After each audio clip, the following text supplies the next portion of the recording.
Hey everybody, welcome to the Faith Church Podcast. I'm your host, Jay Williams, and joining me today is my co-host, host extraordinaire, Jeff Clossy. Hey Jay, good to see you, man. Yeah, did you like that? I did. That was like an upgrade co-host. there. Well, you didn't like co-host in the past because you saw co-host as like second. Well, I don't mind being the assistant to the regional manager, if that's what you mean. I just don't. No, I don't. I don't think you said it that way. I think you said I'll come up with it. Right now, my mind isn't there. I didn't think you were going to say that. It is so good to be back on the podcast. I know we've been away. Yeah, it's beginning to look a lot like the new year. It is we have the new year. There's no snow on the ground. Yeah, my cross country skis are weeping in the closet. Hopefully that can change. I know I've said before, I love the winter. Mm-hmm. And for me, the things I love about the winter, I don't need snow for. Snow is like, it's just a thing. But I do feel badly when I'm driving around and I see those snowmobile trailers, and I just think, Yeah, that's a bummer. that is a bummer. I mean, now in fairness, you drive an hour or two north and you're going to find all the snow Yeah. you need. But if you're just like so if you're going to go, if you're a snowmobiler that's like, I'm gone all day on Saturday or whatever, then you're fine. You can go up and find snow. But if you want to just tool around locally, but I don't know if that's a thing. If you live on a farm, I think There are trails. I mean, I'm not an expert either. But you can go on the ice, I guess. That's probably pretty. I don't think the ice is very getting. thick. I saw people out on the bay, and I'm thinking, Oh, they've been on the bay for weeks. but it's 40 degrees. It was like 40 Yeah. degrees, and it made me nervous. Yeah, well, the great thing is they probably measured and they're very careful.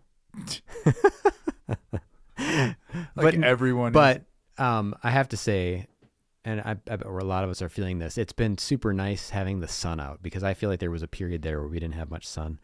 And this time of year, we already have a lot of darkness just because it's not up very much. But yeah, so it's nice. But yeah, hopefully we'll have some snow and we can do some of the fun snow things. Do you know how far north you have to go to get snow right now? I'm not even sure, like how far north we have to. I don't know. I know like they've had a ton up in the, northern UP, but I'm not sure how far you have to go. I don't know. Maybe But yeah. maybe someone can call in and let us know. I just filled my afternoon. I think I'm going to go. You're just gonna Yeah, drive someone over? could call in.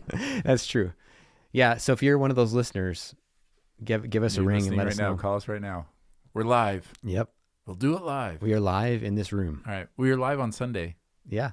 although you weren't here live. No, I wasn't. And everything seemed like everything went off like it normally does. Well,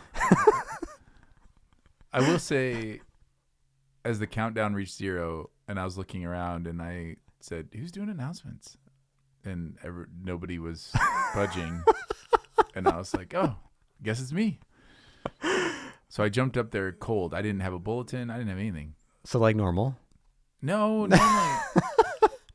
normally the moment, if I knew at some point I was going to be doing it, I might forget in the moment, but when I remember, I also remember most of what I was supposed to, like, but this time I was thinking, I don't have any idea what's going on. Yeah. Maybe I shouldn't admit I'm that. sure it was all fine. It's fine. I mean, what could go wrong? Well, it was great because it gave me an opportunity to point out how they cheered for JP 2 weeks ago, and I've never received anything like that. So was there a spontaneous, not so spontaneous, like just roaring? There was, applause? and I told them it was too late. It was.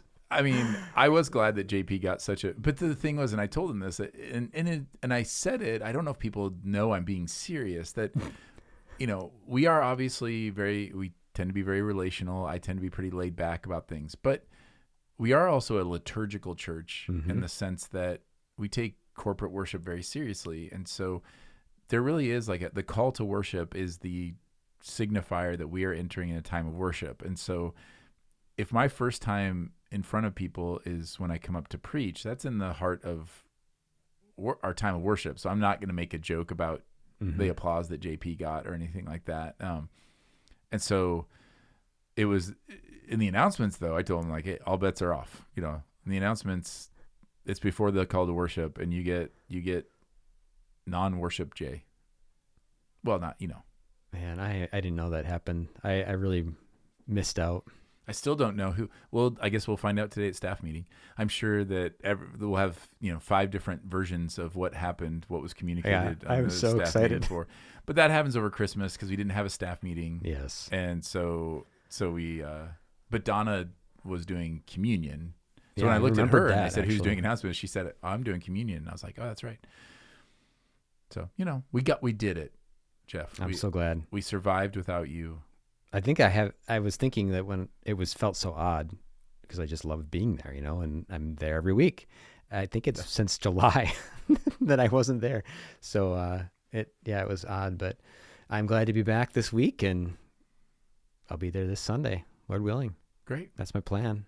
All right. Well, that's all we have. Yep. Thanks for listening. I hope you got your dishes done. Yep. You commuted to work.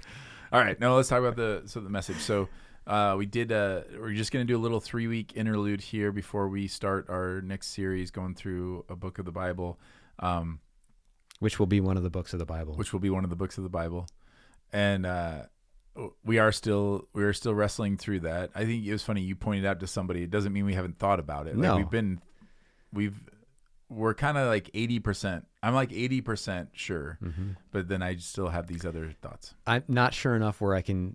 One of my favorite parts about getting to study another book is that finding a new commentary. I know. And so we're not to the point where I've pulled the trigger on that, but we're narrowing in, and it's going to be fun. I mean, Jay and I, we loved the last series. It was fun. Yeah.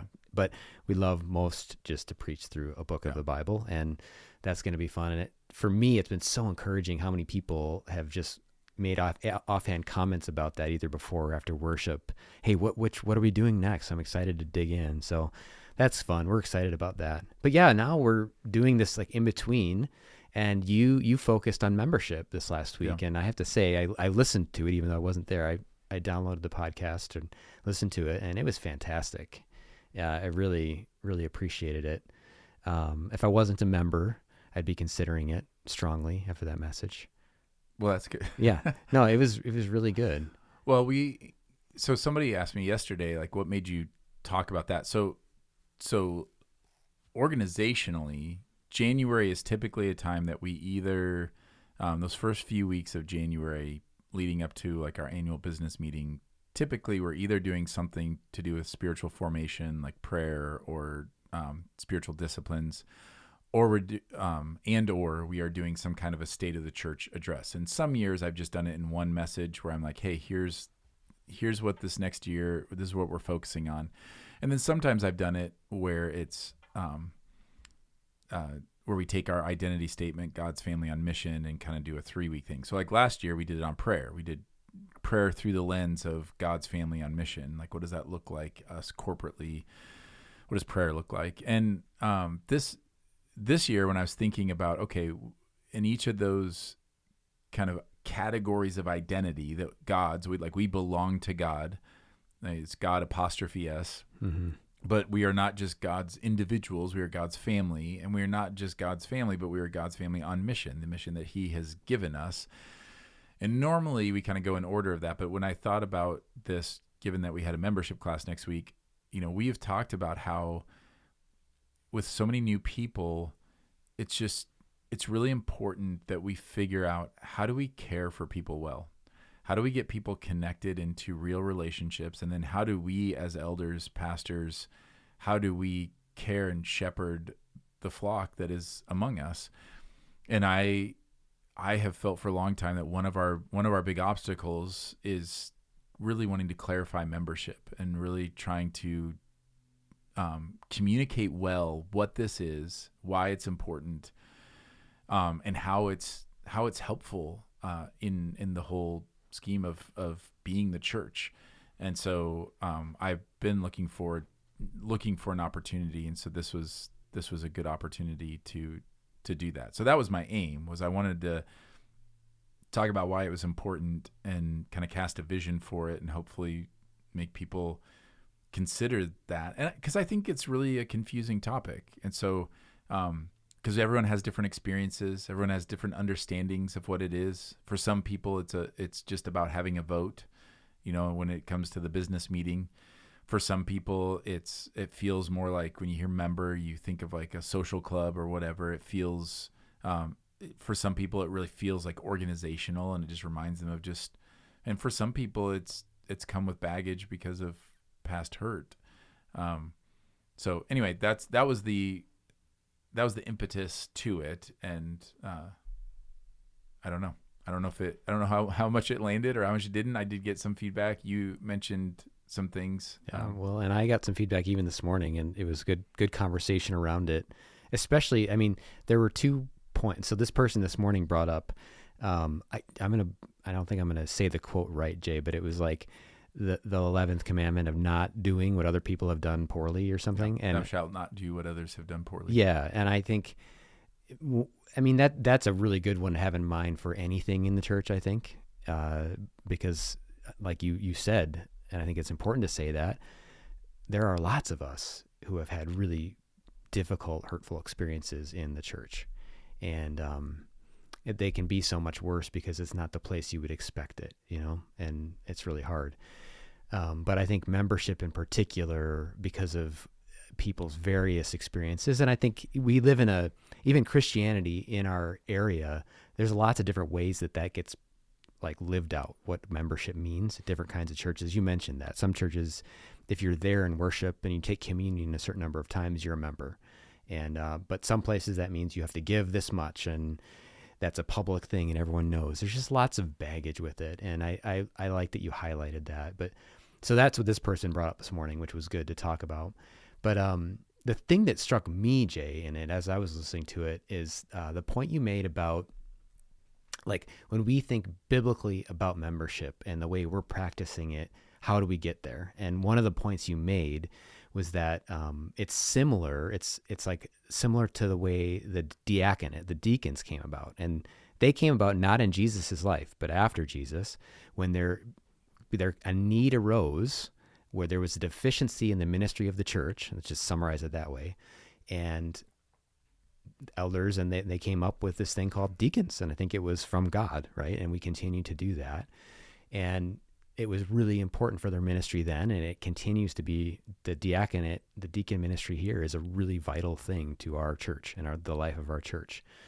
Membership is like that. It is a response, the way we function, the way we practice it. It's a response to a need that has arisen in the church throughout history, and it is especially applicable today in a kind of non-committal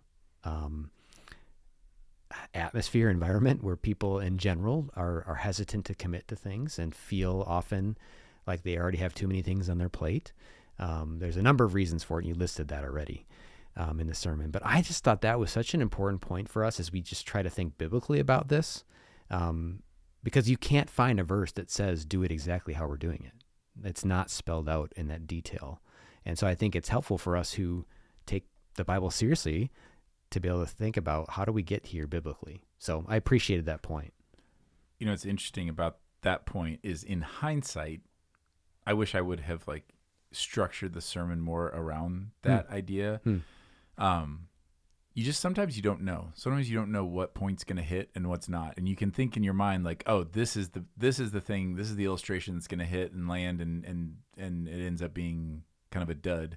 And then there'd be something else that you just say kind of in passing, and then that ends up sticking out. But I think it's important, because what I wanted to do was, when it comes to membership, I wanted to separate the theological, biblical idea of being a part of God's family from the practical playing out of local church membership, right? So the theological, biblical, I wanted to build the case of that's not negotiable, right? Like that we are, if you are in Christ, you are a part of Christ. You're a member of Christ's body, which means you are a member of one another. And, I'd mentioned to you, the thing that kept me up that night, I mentioned to you that I kind of was like, I don't love how I said that, was in that context, I said there's, I actually quoted J.C. Ryle, but I didn't say it was, I just said it, and I was, because it was out of order, where I had it in my notes earlier, and then I just didn't say it, and then later I said it, and then, I don't always say it the way that I had originally thought I would say it. But J.C. Ryle said there is no salvation apart from the church.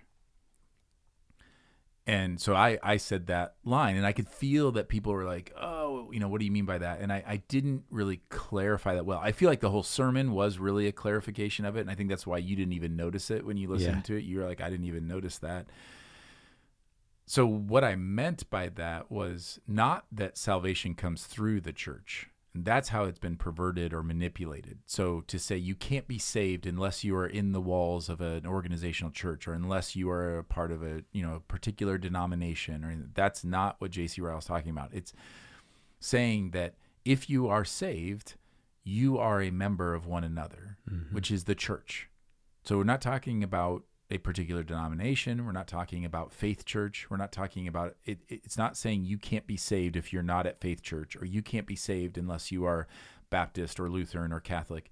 It's saying that by definition, when you are saved, you are bonded to Christ and to one another, to the universal church, Big C Church. And so there are one way of thinking about it is we have the imagery of adoption in Scripture, that God adopts us. We are adopted sons and daughters. No one is adopted as an only child. Nobody's by themselves in it. So whether you acknowledge or not, imagine like a kid. Imagine if one of my kids just said, "Yeah, I don't have any siblings." Like, yes, you do. Whether you acknowledge it or not, you're part of this family, which means these are your brothers and sisters. Like, it just by definition. So that's what I meant, and it's really going against that culture of feeling like, well, I've been burned by the church, or I don't like organized religion is one way that gets comes up a lot. I just have my own personal faith and I do my own thing. And I just wanted people to realize, like, biblically, you can't go there like that. So I wanted to start with, this is what's commanded. What's commanded is that you are committed to the body of Christ and to one another. And then we're going to talk about more of the practical stuff. So I'm curious, like, I want to go back to the theological stuff.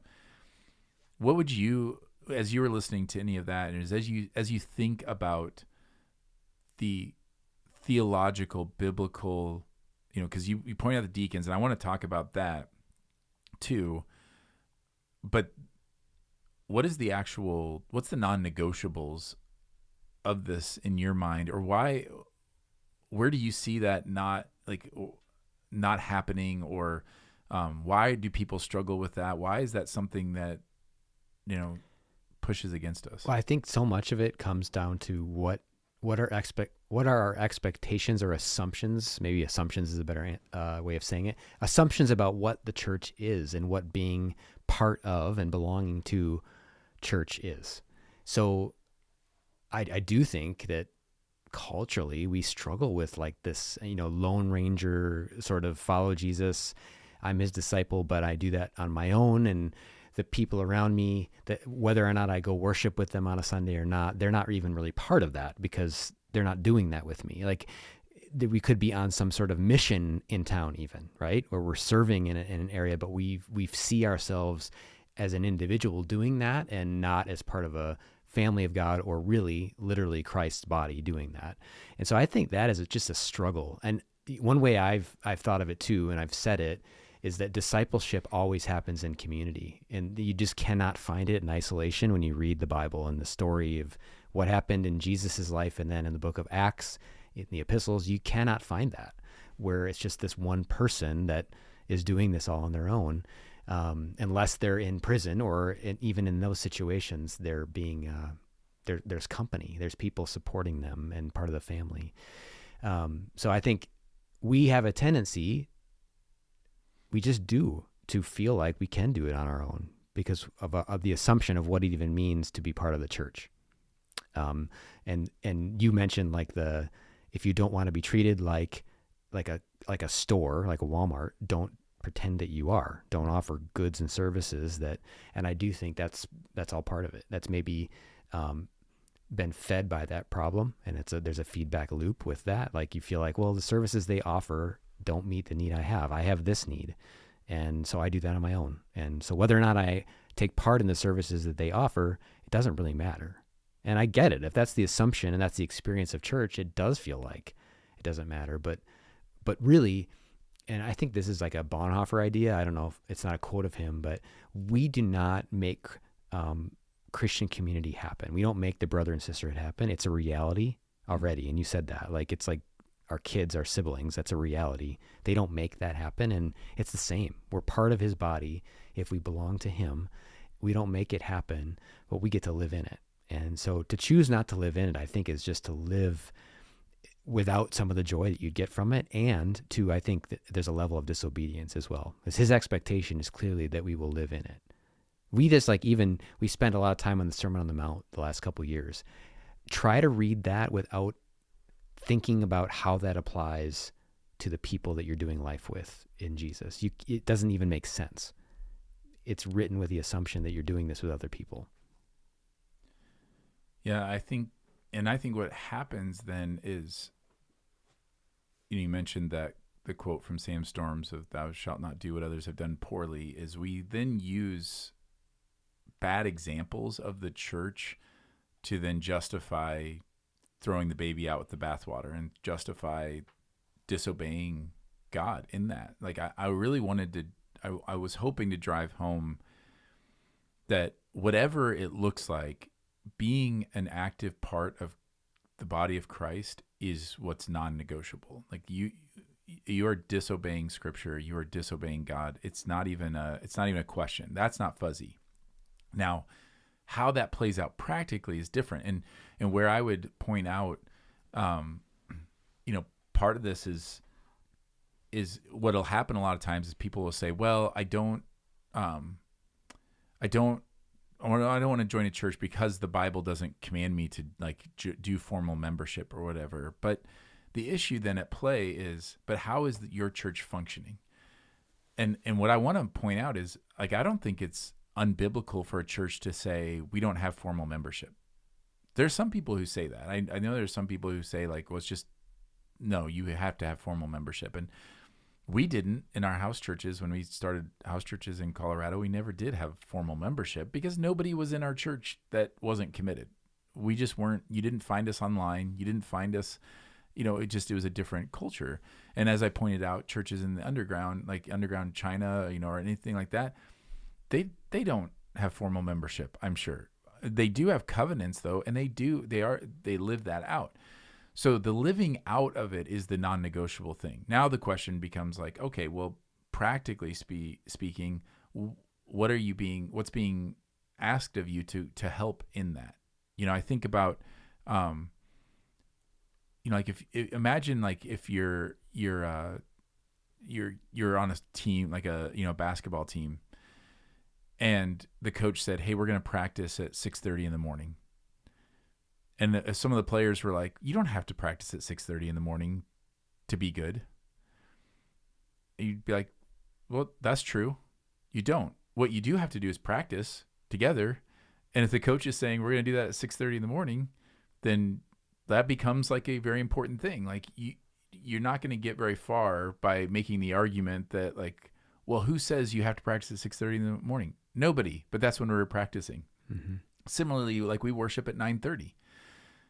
If somebody said to me, well, the Bible doesn't command us to worship at 7 or 9:30 on Sunday morning. Yeah, you're right. But logistically, how crazy would it be if we're just hey, we're going to worship on the Lord's Day, but just, whenever, because the Bible doesn't command us what time we're supposed to meet. So we're not going to put that on you. Well, no, of course we don't do that. We say we're meeting at 9:30 because what's important is that we gather together corporately. And when you're going to do that, logistical things come into play. Organizational things come into play. We say, hey, we're meeting here. If anybody said well, I've had people in the past say, well, there's nothing that says you have to worship God in a church building. Correct. Mm-hmm. But that's where we worship, right? If you have family dinner, there's nothing to say that family dinners have to be on Sunday evening. But if mom says family dinner's on Sunday evening at the kitchen table, if the important thing is that you're sharing in the meal together. So if you're going to do that, by definition, you have to go where they are. You look like you were. Well, yeah. I agree. And the only way that it would make sense that we wouldn't have, you wouldn't need to set a time if you were not part of a body of people doing that together, any of those things. So eating by yourself, worshiping by yourself, praying by yourself, it's not super important that you have a set time. You just do it when you feel like doing it. And I think that's the difference. That's why, because we're doing this together, we have to, there's some organizational pieces to it. Like, when do we do it? And membership is part of that. Membership is part of how we commit to each other and to the Lord on the mission he's called us to. I mean, I think that's a big part of membership as well, is like alignment. Like, we are together in what he has called us. We don't think that what he has called Faith Church Peshtigo to do is the same thing he's called, a church in across town to do. We don't believe it's the same. Like, in general, yes, but specifically the way that works out is differently. And membership is a way that we say, I'm in on that as well. I'm in on the particular ways that he's called this unique group of people to serve him. Yeah. So it affects the way we function missionally. It does. And that's where I brought up the leadership thing. So I'll give you an example. And I mentioned that with you. You brought up the deacons, and we said we get back to that. Yeah. But the deacons, that's a really great example of the issue wasn't, oh, well, we're starting a church, so we have to have deacons because Jesus established deacons. Jesus didn't establish deacons. It was a response. What they knew, what Jesus had established, was caring for the poor and caring for those among you and making sure that people have enough food to eat and all that. He established that. And so the early church says, well, we have to do that. We need help doing that. It's not happening. So we're going to institute this help, this organizational help, to make sure that we're doing, to help us do what we're called to do. It doesn't then become a command. And it has, sometimes in the church, it will be like the church will say, sometimes churches will be like, well, you have to have elders and you have to have deacons and you have to have, well, what you have to have is the church functioning like the church. These are offices like elder and deacon that are given to help in that. And so you could be in a church that doesn't have deacons. The question isn't, do you have deacons or not? The question is, are the poor among you being cared for? Are the practical needs of the church being met? Are they being met well? Or are a lot of them falling through the cracks? If you have a building, is the building like being maintained well? Are you being good stewards over the building? Or is everything falling into disrepair? Well, we have deacons who oversee a lot of those different things, benevolence requests, and all, because we need help to do that. And so membership falls into that same idea of, okay, we need to function as the body of Christ and as the church and do the things like living out the kingdom, like we see in Sermon on the Mount, in the Sermon on the Mount. And this is the way the leaders of the church have said, this is really helpful. Because by having membership and by everybody who is saying, I'm in, it helps us make sure that none of those people fall through the cracks. Because instead of looking at a thousands long list of and then whoever happens to pop into our heads or whoever happens to be there on a Sunday, we can say, no, these are the people who have covenanted with us and have said, this is my church home and this is my family. And we've said, yes, and we have committed to this. That allows us organizationally, it's a huge help. And the question then isn't like, well, why do I have to join? The Bible doesn't tell me I have to join. Well, no, but the Bible says that we're supposed to function as God's family, as God's people, and to trust the leaders who have said, hey, we think this is important. And that always makes me feel weird. Like, I always struggle when it comes to that because I know how much leadership has been abused in the church. And that's clearly not, like, our heart is not like, hey, do what we tell you to do. But it is sometimes to say, like, that's why I use the mechanic example. Mm-hmm. Sometimes it's to say, listen, I know something about this. Like, help me help you. I want to care for you. You're telling me you want to be cared for. Then help me. This is an area where it's important. And then it becomes like the meeting at 9:30 or anything like that. If somebody says to me, well, the Bible doesn't command me to formally join a church, I would say that is true. No more than the Bible commands you to worship at 9:30. What we are saying is the way our church functions, this is super helpful to us to do it this way. And the example that I've given before about trusting in that is I was a part of a church one time that was doing a big building campaign. At that time, I was pretty anti-buildings. So I didn't want to have anything to do with that. I wasn't in favor of it. But when they asked the church, they said, we want you to give towards this. Lauren and I gave. And the reason we gave was not because I fully agreed with it. We had to come to a crossroads and we had to say, do I trust the leadership of this church or do I not? If I don't, then I need to go. Mm-hmm. I can go somewhere else. Or I can have conversations with the leadership, and process that out and ask those questions or whatever. At the end of the day, the question is, do you trust if the leaders are saying this is what we need to do, this is going to help us be the church that God has called us to be, then you kind of say like, well, either I trust their discernment or I don't. And if I don't, then I need to think like, are they actually being unbiblical, or are we at a stalemate where like we just don't see ministry the same way? There's a lot of nuance in all of that. But I think the question then becomes like, again, like I said, using the mechanic, it's, if nobody can tell, it makes me really uncomfortable talking about things like that because of how it's been abused. And I did have somebody say like the mechanic illustration was really helpful because you start to realize like if you're a mechanic and you really care about your customer and you're like, listen, any mechanic who has been accused of like, well, you're just trying to make money off of me, when the mechanic's sitting there thinking, I want you to be safe.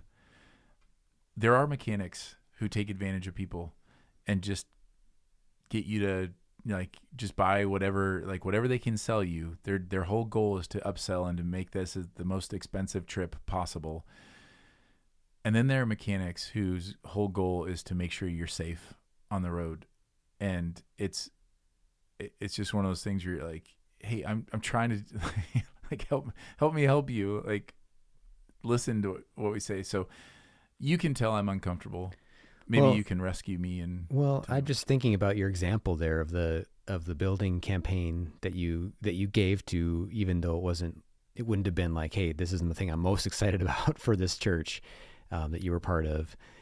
To me, kind of like what's underneath that, or maybe driving that vertically, is we are called to be faithful to our Lord Jesus, and He calls us to all these one another's, that was what we read them as throughout the New Testament. And He calls us to love each other and to be part of His family.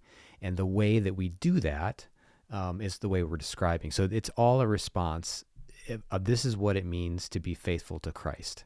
And your response then to give in that moment was, I believe I'm called to be part of this family by Him, and I'm going to be faithful to Him and give, even when I have hesitations about it, because I believe He has put these men in leadership, and I trust them. It's also, I think, you made this point, if it does make people uncomfortable, that's also the leaders that you go to if you have questions or concerns. It also identifies instead of the ones across town at a different church building. Like, membership also clarifies where we have responsibility. And I mean responsibility to participate, but also responsibility to bring to bear if we have concerns. Like, I think that's an act of faithfulness to Jesus as well, done in the right spirit, is I'm concerned about something, and I believe we should be concerned about it. And you bring it to those leaders that you have said, I'm a member here. I'm part of this place. We're together in this. And I think that's where all those conversations have to start, is that we belong to each other in Christ. And so any disagreements or concerns, they're always brought up in light of that. They don't start from a place of separation. So I think in the season that we went through with the pandemic as well, underscored to me my experience. So it was my first experience in a pastor role. I had been in vocational ministry as a missionary, but it's very different functioning in a local church and seeing the challenge, I mean, unprecedented for our time, right, that the pandemic brought.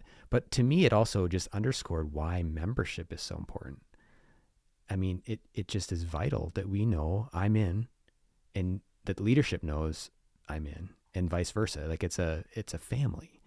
And if we learn anything from that difficult period, was we need this. We don't function well if we don't have it, and not just the formality of it, but the reality that the formal part points to. I'm glad you brought that up, because I wasn't thinking about that. But just imagine for a second if your role was to be responsible for this church family, knowing that you're going to give an account to God one day, and all of a sudden the world shuts down and you don't know where anybody is or how they're doing or anything. And, it's easy for people to say like, well, yeah, that's, just give everybody a call.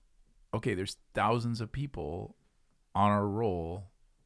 And so the question is like, well, and we don't know because we don't, up to this point, like we haven't tracked attendance or anything. So it's very, organizationally, it's very hard to say, okay, well, who wants us even checking up on them, and how much time do you spend tracking somebody down? And it was a really challenging thing. It's much simpler when you can start with, okay, well, here are the members, like here are the people who have like kind of like this is our immediate family. And you think about, that's what you do.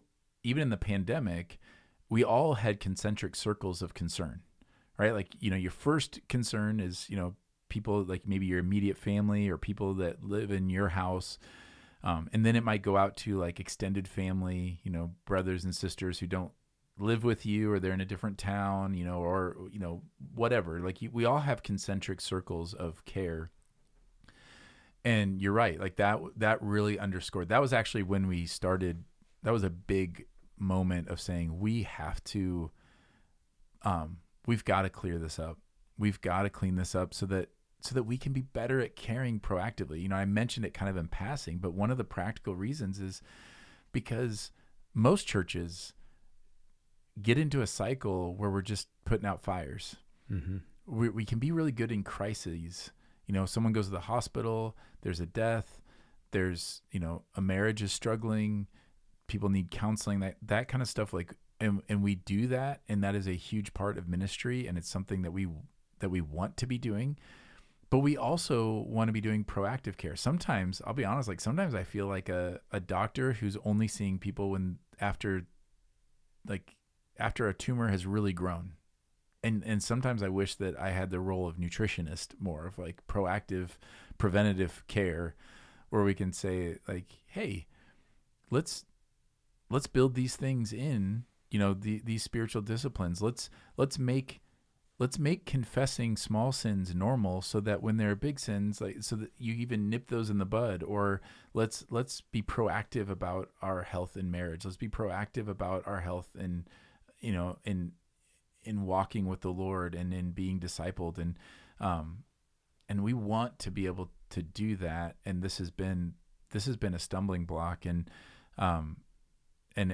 so it is just kind of one of those things of saying, if you trust what we're doing and how we're like, where we're going as a church, then the ask is, hey, even if this doesn't feel like it's that big of a deal to you, would you trust us that it is? And membership is one of those things. It clearly falls into that category. I had some people like comparing it to baptism, and I would just say, well, baptism is commanded, right? So baptism is a conversation that we have because the Lord commands that, like he does with communion. Those aren't negotiable. Membership and how we organize the church family is negotiable. There's a lot of different ways we could do it in other ways. We could use a different word. We could, there's lots of different things we could do.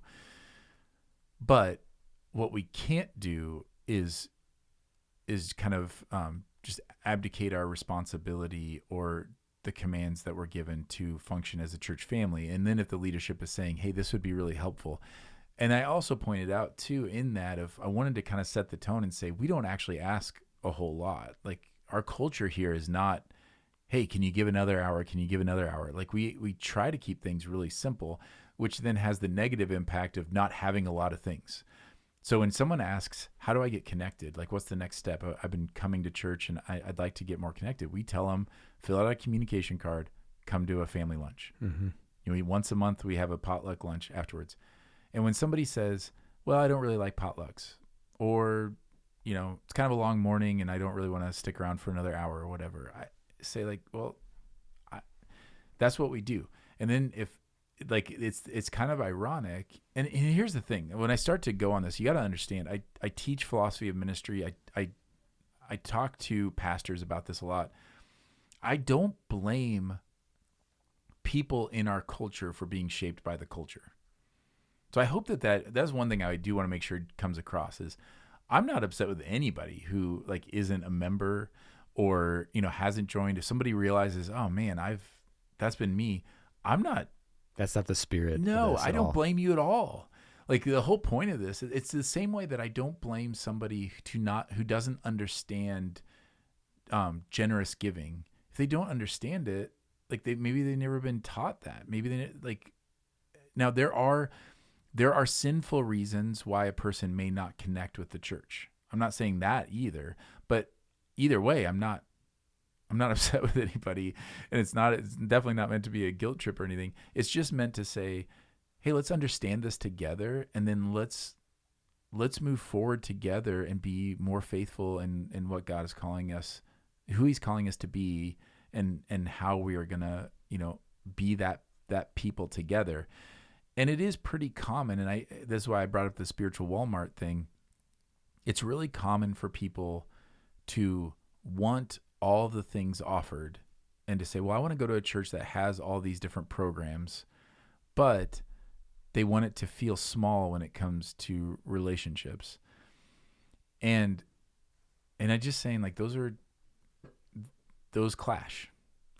And the reason why we are able to be highly relational is because we're so simple in what we offer.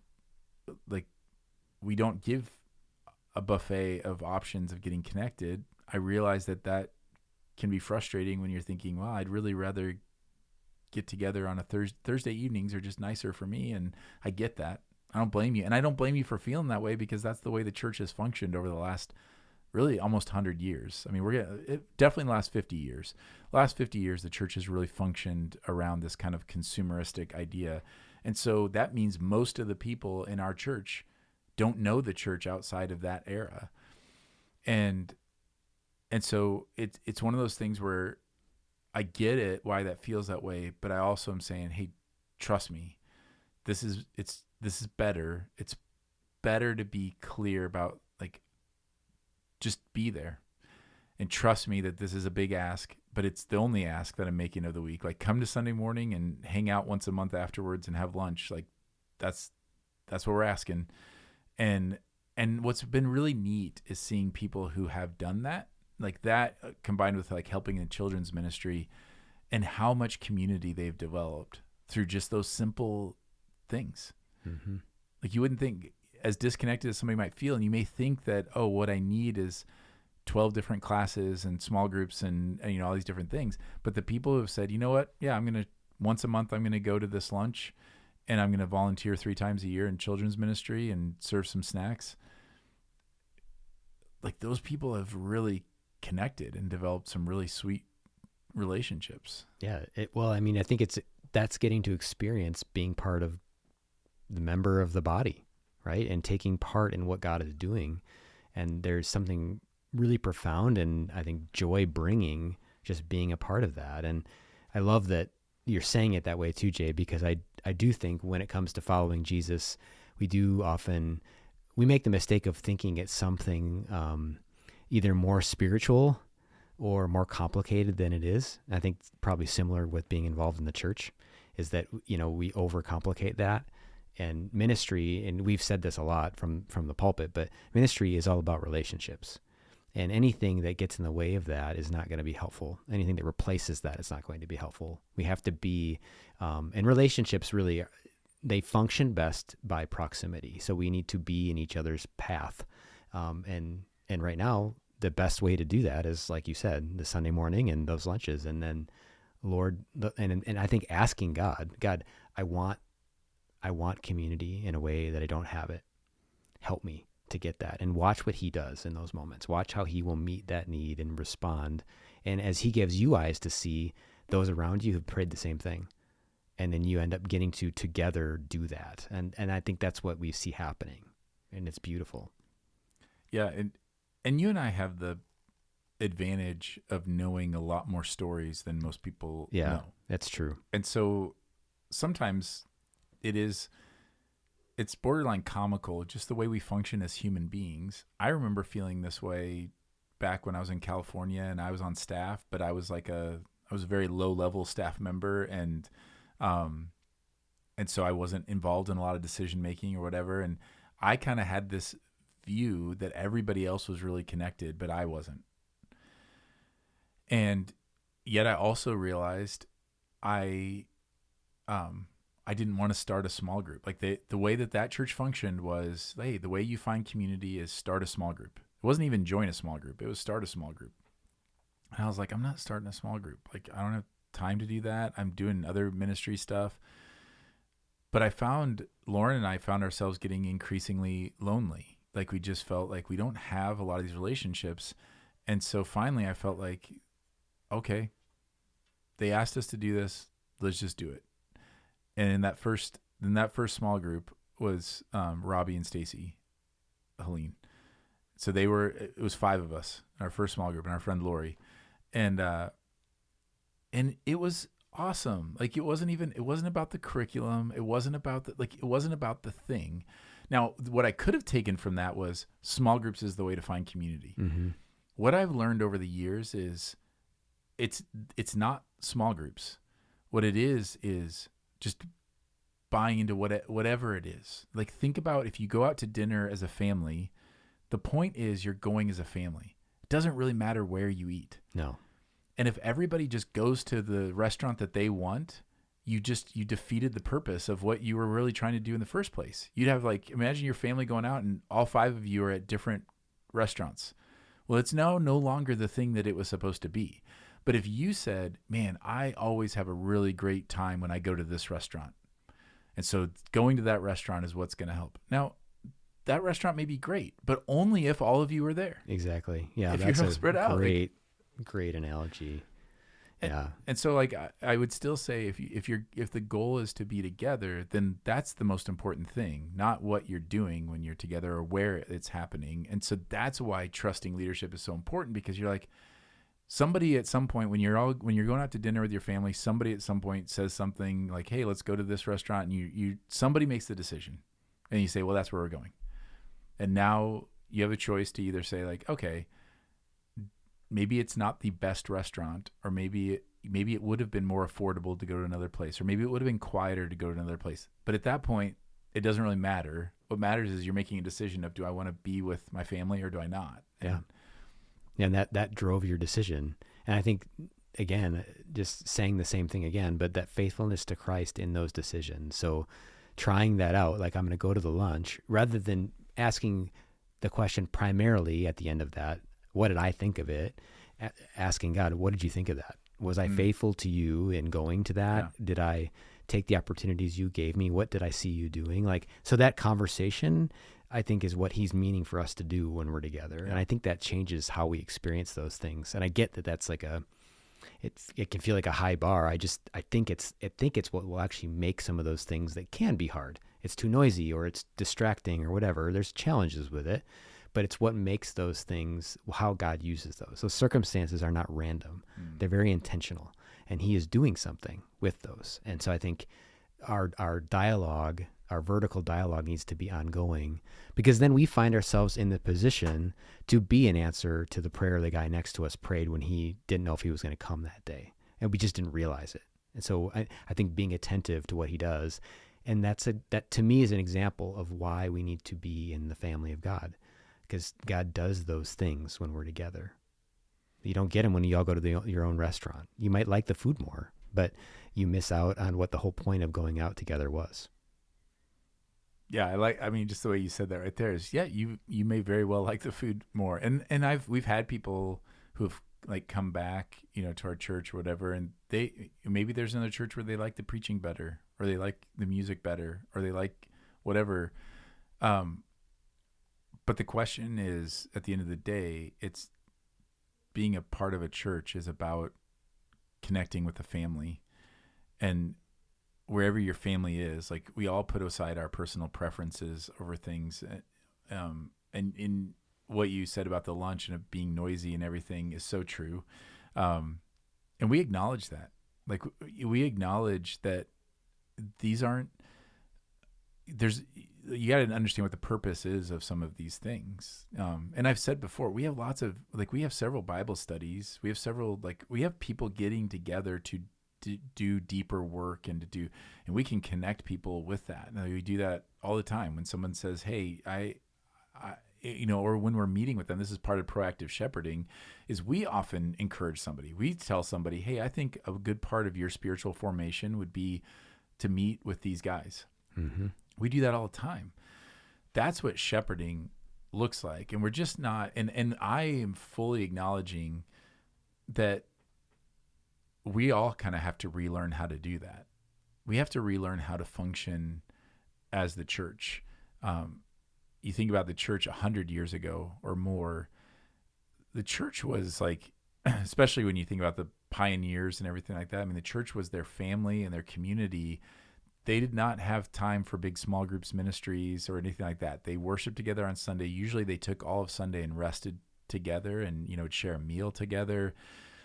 But that was also where they got caught up with each other because they didn't have email. They didn't have cell phones. They often lived miles apart from each other.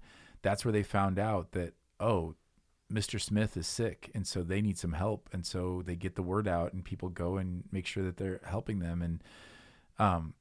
And so there's really there are beautiful periods of time in the church's history. And I just feel like, man, we're primed to experience that right now. And so I want people to buy into that. And I think people want to. I just want to make sure it's clear that we're going to have to unlearn some things and relearn some things together. And you made the point earlier, and I think it's really important to ask questions. So I also don't want anybody to hear me say, like, well, whatever we say to do, just do it. And don't worry about the why. If you're curious, if you want to know, there's always intentionality, and we've had lots of conversations with people where they'll say like, hey, tell me why we do this. Why do we take communion the way that we do? Why do we have the family lunch? Like, why is that a big deal? Why do you want everybody to volunteer, in children's ministry? And we have answers for that. And you could, at the end of it, say, well, that's not the way I would do it. I'd do it this other way. Okay. Mm-hmm. You might be right. That's the thing where I think it's great where you say, at the end of the day, when you go out with your family to go eat, you very well could get to the end of that meal and go, I like that other restaurant better. Mm-hmm. Okay. And next time when you choose, if that's who you're choosing, then choose that other restaurant. That's fine. But remember the purpose of this. And so the purpose of the family lunch is that we are functioning together as a family. And so that means that kids are going to be noisy. Mm-hmm. It probably means you're not likely to have a conversation that is deep confession of sin, and like a really quiet moment or whatever. But what it can do is be that part where you're kind of real with each other. I can't tell you how much young families, how loved they feel when their kid is being ridiculous and it doesn't bother you. Mm-hmm. And even if we have people that come to the family lunch who are hard of hearing and they don't hear a single thing. It's amazing. They literally can't hear Yep. a thing that goes on in there, but they're there. Mm-hmm. And their ministry of presence is so powerful. And they might just have a little bit of a connection or a little bit that makes my heart swell whenever I see that, because I'm like, okay, you're buying into, this isn't about even what you're getting out of this or anything. You are here because it's important for you to be here. And some really incredible things have come out of that. It is. I mean, it's such an amazing example of faithfulness to Christ and setting aside, setting aside probably our own preferences for that moment. Because I'm sure that the person would prefer to be in an environment where they could hear, right? I mean, who wouldn't? So they wouldn't be wrong for that. No, there's nothing sinful about that. I wouldn't say well, that's ridiculous that you want to hear. No, I totally get that. We agree with that. And we want to figure out then how, so as I have that conversation with that person, I would talk about, okay, what does it look like to get you into some environments where that is being fulfilled? Because everyone's spiritual formation does look different. It does. In different seasons of life, Which, by the way, like one last practical thing I want to throw out there, because I always think about disclaimers. And that's why I did address that. I tried to address that of like, hey, if you're not a Christian, this isn't like, we're not telling you to join the church. We're glad that you're here. I'm glad that you're here seeking and whatever. And that might take you years. Okay. Like you're not doing anything wrong by being here and not being a member of the church. Also, if you're new and you're trying to figure out, is this a family I want to be a part of? That takes some time.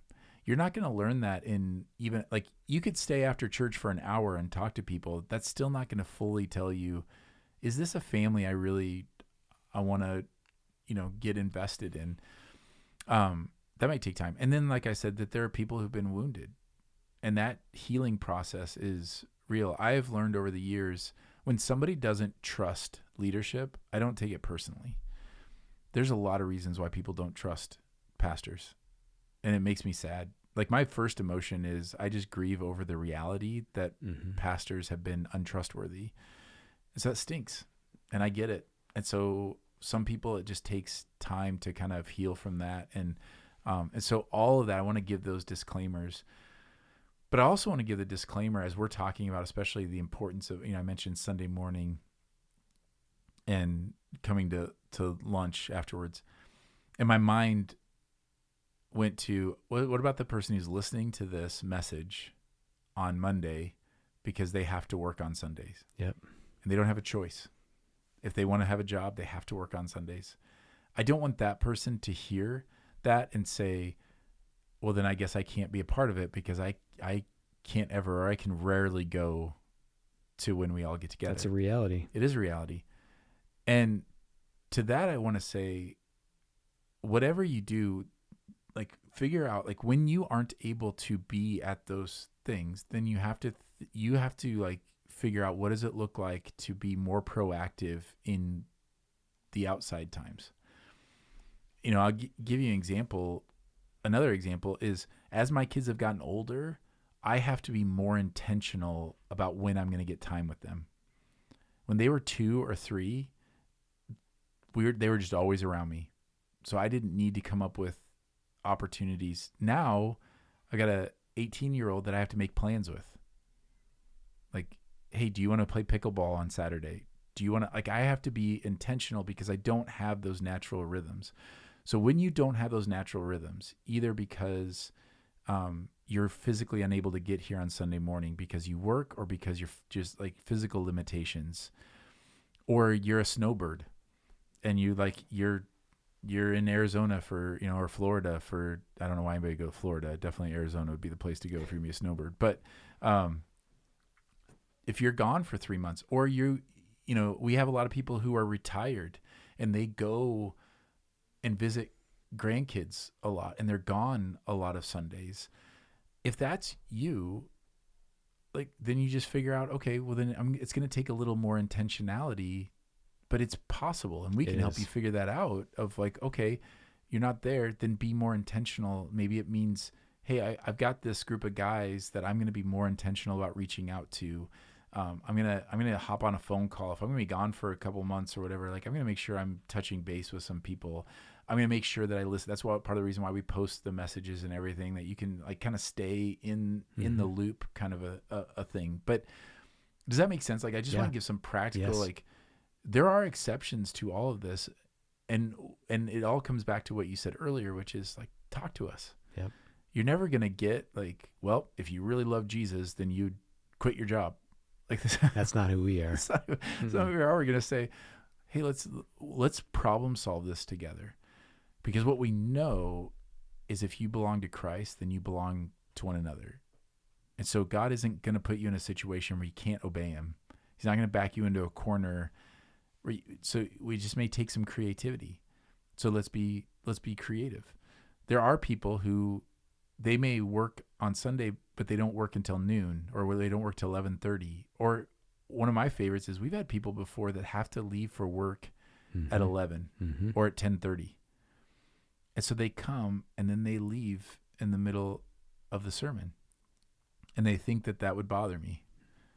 Do you know how, like, my first thought is, holy cow, like how important was it to you to connect with the church family that you did, even though you knew you weren't going to be able to stay till the end? Yep. You're not going to like get a head start on your grocery shopping or like, cause I want to beat the traffic. Like you're, same way with people who have fallen asleep after they've worked a third shift and they show up, they go straight from work to come to worship and then they fall asleep. And I had a guy do that. Is that what they told you? Oh no, there's other reasons why people fall asleep, believe me. But I've had a couple of people do that and then apologize. And I'm like, do you realize how beautiful it is that you're saying we're going to come together? Now, if you do that, I might say, well, it might be helpful to listen to the message later, like so that you're able to talk to people about that or whatever, like, do it or don't do it. But like there might be some intentionality that if you have to leave right away because you have to get to your job, that you might be more intentional before the service. So that it might look like if you have to leave early or leave like right at the end of the service to get to your job, it might mean, well, then come at 9. Mm-hmm. Come at 9, be really intentional about coming early so that you can connect with people before the service, knowing that you've got to go. If you're a family that struggles to get out the door and you show up 5-10 minutes late every Sunday, no judgment, because that would totally be my family if I didn't. Well, sometimes it is my family. Like it would totally be us. So there's no judgment on that, but maybe it means you're intentional about saying, hey, we're going to hang out afterwards a little bit longer. Mm-hmm. Like it's all about figuring out how do we get creative to function as God wants us to function and not make it about like these specific things or about just checking these boxes, but about the spirit of what God is wanting us to do. And so coming full circle, that's what membership is. Membership is just a thing. It's a tool. Mm-hmm. And we're just saying as leaders, like it's really helpful to us to make sure that we're caring well for people. And it's not like the gym membership. It's easy to get out of. Like all you have to do, like, we'll have conversations with you, but it's not like there's nothing legal that happens with it. It's like when people say, well, you just want us to join because, like what? I don't, it's not like we garnish wages. Like No. we don't know. There's literally, We don't? like, imagine if I went like, well, you don't understand. And if I went to the police and said, but they're a member of our church, they'd be like, okay, that doesn't mean anything to us. Like it's for us. It's so that we Yes. can care for each other, Well, hey, we got another podcast in. I'm glad that you just ended it like that. Well, I was just feeling like it feels good to be back. It does feel good to me. Yeah. Back in the saddle. Yeah. It does feel that way. Doesn't it feel so weird when you're done with, like being through the Christmas season? Yep. All of a sudden it's like, oh. Well, and I think with now. the holidays being the actual days were in the middle of the weeks too, I think it like amplified that for a lot of people. Just felt like a more extended, different than normal. So it feels good to be back doing this. Well, I agree. Hopefully it's been helpful to you listening. That's our aim. As always, if you have questions about any of this, clarification about anything, please let us know. Talk to us. We love to have those conversations, and I had some really good ones after on Sunday, and it just reminded me of like that's what we love doing. We love having these conversations, clarifying things that were said, being pushed back on ourselves of like our understanding of things. Like it's really beautiful. And so if you have those questions, or if you want to get more connected and you want to figure out how to do that, please reach out. Email us at connect@faithpeshtigo.com. Fill out a communication card on Sunday. Give us a call. Talk to us. Whatever, and help us help you. And until next time, grace and peace.